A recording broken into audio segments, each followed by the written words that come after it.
ராம விஜயம் பாகம் 27. கொஞ்ச காலம் பொறுத்த ராமன் லக்ஷ்மணனை கிஷ்கிந்தைக்கு அனுப்பினான். அவன் வருவதைக் கண்ட மாருதி சுக்ரீவனை பார்த்து, ராமனுக்கு கொடுத்த வாக்கை மறந்துவிட்டு நீ இப்படி சுகமாக இங்கே இருப்பதும் ராமன் காட்டில் அலைவதும் மிகவும் தவறானது.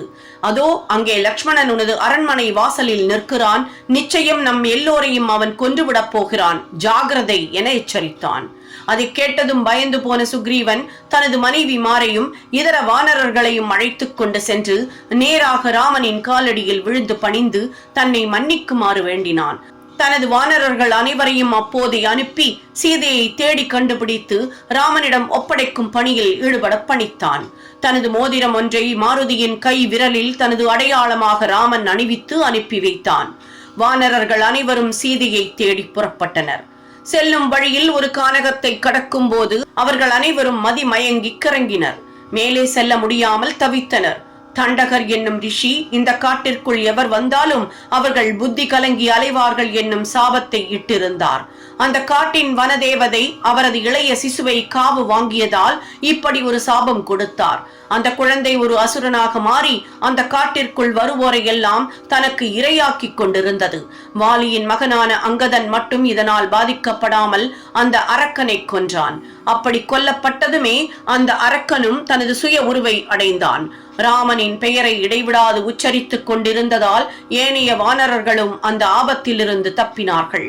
அந்த கானகத்தை விட்டு வெளியே வந்ததும் மும்முரமாக சீதையை பல இடங்களிலும் தேடி அலைந்து அவளை கண்டுபிடிக்க முடியாமல் ஒரு மிகப்பெரிய குகை அருகே வந்தடைந்தனர். அதற்குள் நுழைந்ததுமே மூச்சு திணறி பல வானரர்கள் மயங்கி வீழ்ந்தனர். தனது வாளால் அவர்கள் அனைவரையும் திரட்டி மாருதி அவர்களை அந்த குகைக்கு வெளியே அழைத்து வந்து காப்பாற்றினான். அங்கே ஒரு அழகிய நந்தவனம் இருந்தது. அங்கிருந்த மரங்களில் பழங்கள் பழுத்து குலுங்கின. ஆனால் ஒரு பழத்தை கூட அவர்களால் பறித்து தின்ன இயலவில்லை. சுப்ரபா என்னும் ஒரு அழகிய பெண் குதிரை அங்கே நின்று கொண்டிருந்தது. இந்த தோட்டத்தை நிர்மாணித்தவர் யார் என மாருதி அந்த குதிரையிடம் கேட்டான். மாயாசுரன் என்னும் அரக்கன் செய்த தவத்தில் மகிழ்ந்த பிரமன் இந்த குகையை நிர்மாணித்து அவனிடம், இந்த குகையை உனக்காகவே அமைத்திருக்கிறேன், நீ எப்போதும் இதற்குள்ளேயே இருக்க வேண்டும், ஒருபோதும் இதை விட்டு வெளியே வரக்கூடாது, அப்படி வந்தால் உனக்கு மரணம் சம்பவிக்கும் என சொல்லி இருந்தார். அந்த குகைக்குள் இருந்தபடியே அனைத்து அசுரர்களும் நலமாக வாழ வேண்டும் என மாயாசுரன் விஷ்ணுவை குறித்து இடைவிடாமல் பிரார்த்தனை செய்து கொண்டிருந்தான். அதை கண்டு பயந்து போன இந்திரன் பிரம்மதேவரிடம் வந்து எப்படியாவது அந்த அசுரனை குகையை விட்டு வெளியே வர செய்யுமாறு வேண்டினான். அவன் கேட்டுக்கொண்டதற்கிணங்க பரமனும் ஹேமா என்னும் ஒரு அழகிய தேவ கன்னிகையை படைத்து அந்த குகைக்கு அனுப்பினார். அவளை பார்த்த அந்த கணமே மாயாசுரன் அவள் அழகில் மயங்கி போனான். தன் மீது மையலில் விழுந்து விட்டான் என தெரிந்த ஹேமா மெதுவாக குகையை விட்டு வெளியே நடந்தாள். பிரம்மதேவர் சொன்னதை மறந்த மாயாசுரன் அவளை பின்தொடர்ந்து நடந்து குகைக்கு வெளியே வந்தான். அப்படி வந்த மறுகணமே அவன் மரித்தான். அவனது சாவிற்கு பின்னர் அந்த தேவ கன்னிகை இந்த தோட்டத்தில் சில காலம் வசித்த பின்னர் விஷ்ணு லோகத்திற்கு புறப்பட்டாள். அப்படி போகும்போது என்னை இந்த ரூபத்தில் தோட்டத்திற்கு காவல் வைத்துவிட்டு வானரங்கள் சிலர் இந்த தோட்டத்திற்கு வருவார்கள், அப்போது நீயும் உனது சுய ரூபத்தை அடையலாம் என சொல்லி சென்றாள். இப்போது நீங்கள் வேண்டிய மட்டும் பழங்களை சாப்பிடலாம் என சுப்ரபா என்னும் அந்த குதிரை சொன்னது. வயிறு நிரம்ப பழங்களை சாப்பிட்டாயிற்று. இப்போது நாங்கள் இந்த இடத்தில் வழி தெரியாது மாட்டிக்கொண்டிருக்கிறோம். சீக்கிரமே நாங்கள் இங்கிருந்து செல்ல வேண்டும். தயவு செய்து இந்த உதவியை நீ செய்ய வேண்டும் என மாருதி கேட்டுக்கொள்ள அனைத்து வானரர்களையும் தங்கள் கண்களை மூடிக்கொள்ளுமாறு சுப்ரபா சொன்னது. ஒரு கணத்தில் அவர்கள் அனைவரும் ஒரு கடற்கரையில் நின்றிருந்தனர்.